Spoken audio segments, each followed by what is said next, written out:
Shark tanks तो आपने बहुत देखा होगा, लेकिन क्या आपको पता है कि शार्क्स वहां पे 2 मिनट में कैसे डिसाइड कर लेते हैं कि किसी कंपनी में इन्वेस्ट करना है या नहीं। तो यही जो मेन टर्म्स है जिसको देख करके शार्क इन्वेस्ट करते हैं। तो चलिए हम इसे वन बाय वन समझते हैं। सबसे पहली बात आती है इक्विटी। इक्विटी क्या होता है? इक्विटी का मतलब है कंपनी में ओनरशिप।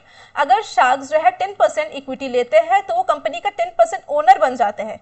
फिर बात आती है वैल्यूएशन की। वैल्यूएशन मतलब होता है कि कंपनी की टोटल वैल्यू कितनी है। अगर 10% के बदले उनको 10 लाख मिल रहा है तो कंपनी की वैल्यूएशन जो है 1 CR है। ठीक है। फिर अब बात करते हैं रेवेन्यू की। रेवेन्यू का मतलब होता है कि टोटल सेल्स, इसमें अभी किसी भी तरह का कोई भी एक्सपेंस माइनस नहीं हुआ है, सिर्फ और सिर्फ जो सेल्स हुआ है उसी को हम रेवेन्यू मानते हैं।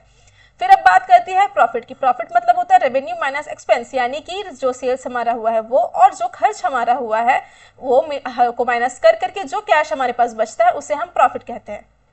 फिर अब बात आती है बर्न रेट की। बर्न रेट बताता है कि कंपनी हर मंथ कितना कैश जो है वो खर्च कर रही है।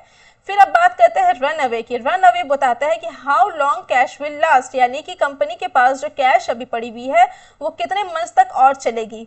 तो आई होप इसका सारा टर्म्स आपको क्लियर है। अब आप शार्क टैंक्स देखेंगे तो किसी तरह का आपको कंफ्यूजन नहीं होगा। तो ऐसे ही कॉमर्स के इजी एक्सप्लेनेशन के लिए कॉमर्स वालों को फॉलो कर लीजिए। मिलते हैं नेक्स्ट वीडियो में।